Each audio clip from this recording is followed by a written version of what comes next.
Bagaimana Bu Maya kalau kita mulai dengan mencari guru-guru yang terbuka terhadap sebuah perubahan? Mhm. Mereka siang Bu Maya. Siang, Pak. Terima kasih Bu Maya sudah menyempatkan waktu hari ini untuk bisa berdiskusi. Saya hanya ingin memahami permasalahan dan tantangan yang Ibu hadapi terkait dengan penerapan pembelajaran yang inovatif serta penerapan digitalisasi di sekolah Ibu di SMK Kreatif ini. Baik, sama-sama, Pak. Saya sebenarnya sangat bersemangat sekali ya, ingin mengubah sekolah ini menjadi lebih inovatif dan adaptif. Tapi banyak guru itu yang masih nyaman ya dengan cara lama gitu. Mereka tuh ragu dengan digitalisasi dan menolak perubahan meskipun sudah saya jelaskan manfaatnya itu. Terima kasih Bu Maya atas kejujurannya terkait dengan permasalahan yang ada di sekolah Ibu.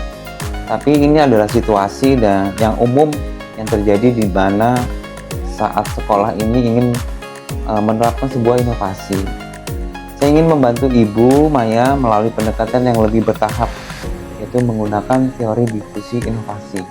Di mana teori ini menjelaskan bagaimana, mengapa dan seberapa cepat sebuah inovasi itu bisa diterapkan di sekolah Ibu. Berdasarkan cerita Ibu tadi, ada beberapa tantangan utama sepertinya kurangnya kesiapan guru terhadap sebuah perubahan dan ketidakpahaman ataupun ketakutannya Ibu ya terhadap perubahan digitalisasi di sekolah Ibu. Dan saya juga melihat minimnya partisipasi siswa dalam sebuah kegiatan inovasi. Saya sih sudah mengadakan pelatihan digitalisasi ya Pak, dan pembelajaran proyek. Saya juga sudah mencontohkan modul digital dan penilaian portofolio. Tapi banyak guru yang merasa terbebani dan tidak percaya diri gitu. Saya juga bingung dan merasa pesimis, Pak. Langkah Ibu Maya sebenarnya sudah tepat. Mungkin kita bisa mengubah sebuah strategi Ibu. Bagaimana Bu Maya kalau kita mulai dengan mencari guru-guru yang terbuka terhadap sebuah perubahan? Mereka ini kita sebut early adopters atau pengabdi awal. Mereka bisa menjadi agen perubahan yang membantu meyakinkan guru-guru lain. Saya punya beberapa guru muda nih Pak, yang tertarik dengan pembelajaran inovatif. Tapi mereka juga masih ragu karena tidak ada dukungan nyata dan dari senior gitu. Betul Ibu, kita bisa mulai dengan membentuk kelompok kecil dari guru-guru yang muda Ibu serta inovatif. Mereka akan mencoba satu inovasi kecil, misalnya satu kelas menggunakan penilaian portofolio atau pembelajaran kolaboratif. Setelah itu mereka akan membagikan pengalamannya dan hasilnya akan didiseminasikan melalui berbagi praktik baik melalui komunitas belajar di sekolah, sehingga mereka itu menjadi teladan dalam penerapan sebuah inovasi. Wah, benar sekali nih Pak. Itu bisa jadi solusi ya Pak ya. Tapi bagaimana dengan guru senior yang lebih konservatif? Kita tidak perlu memaksa mereka langsung untuk berubah. Fokus saja dulu pada kelompok yang terbuka dan berminat. Lama-lama guru-guru lain, terutama guru senior, akan melihat manfaatnya dan mulai tertarik. Itu yang disebut efek peer influence atau pengaruh teman sebaya dalam difusi inovasi.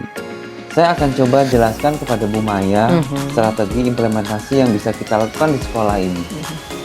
Yang pertama, awareness dan interest. Ibu nanti akan melakukan sosialisasi tingkat tentang pentingnya inovasi dan digitalisasi pendidikan di sekolah. Dan serta pemutaran video-video atau studi kasus dari sekolah lain yang sudah berhasil. Yang kedua, evaluation dan trial itu. Ibu akan membentuk tim kecil, guru inovatif dan melakukan sebuah uji coba. Pembelajaran proyek atau penilaian portofolio di kelas tertentu. Setelah itu, mereka akan membuat sebuah modul digital sederhana yang mudah diakses. Yang ketiga, adoption.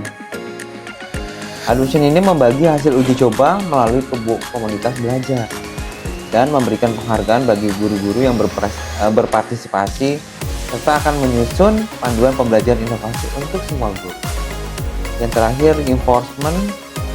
Setelah mengadakan kegiatan evaluasi dan refleksi hasil pembelajaran inovasi itu, jangan lupa ibu harus membuat sebuah pelatihan yang berkelanjutan, jangan hanya pada saat itu saja, serta pendampingan secara intensif. Dalam rangka ini kita nanti akan membangun budaya sekolah ya, yang mendukung sebuah inovasi. Baik, saya sepertinya sudah mulai memahami nih. Jadi bukan semua guru ya yang harus berubah sekaligus, tapi perlahan-lahan dan mulai contoh nyatanya ya. Betul sekali Bu Maya. Sebuah inovasi itu seperti api. Jika kita nyalakan di satu titik, lama-lama akan menjalar kemana-mana. Mungkin beberapa saran tambahan dari saya Bu Maya untuk bisa melibatkan komite sekolah dan siswa dalam pengembangan nanti ekstrakurikuler inovatif, mungkin seperti konten kreator dan membuat modul digital yang sederhana dan mudah diakses. Mungkin jangan terlalu rumit. Gunakan platform pembelajaran online yang sudah ada seperti mungkin Google Classroom atau e-learning sekolah untuk menyimpan modul dan tugas-tugas, serta selalu melakukan evaluasi secara berkala untuk melihat dampak inovasi terhadap minat belajar siswa dan kinerja guru. Saya akan mulai dengan membentuk tim kecil guru nih Pak ini yang inovatif, lalu mencoba uji coba di beberapa kelas. Saya juga akan libatkan siswa dan pengembangan ekstrakurikuler baru. Baik Bu Maya, saya akan terus mendampingi Ibu dalam proses ini. Kita juga nanti akan membuat laporan perkembangan setiap bulannya untuk memastikan perubahan berjalan sesuai dengan rencana. Terima kasih sekali lagi Bu Maya. Saya yakin dengan pendekatan bertahap ini dan melibatkan agen perubahan, mudah-mudahan sekolah ini di SMK Kreatif ini bisa menjadi sekolah yang inovatif dan bisa menjadikan contoh bagi sekolah-sekolah lainnya. Baik, terima kasih Pak atas bimbingannya.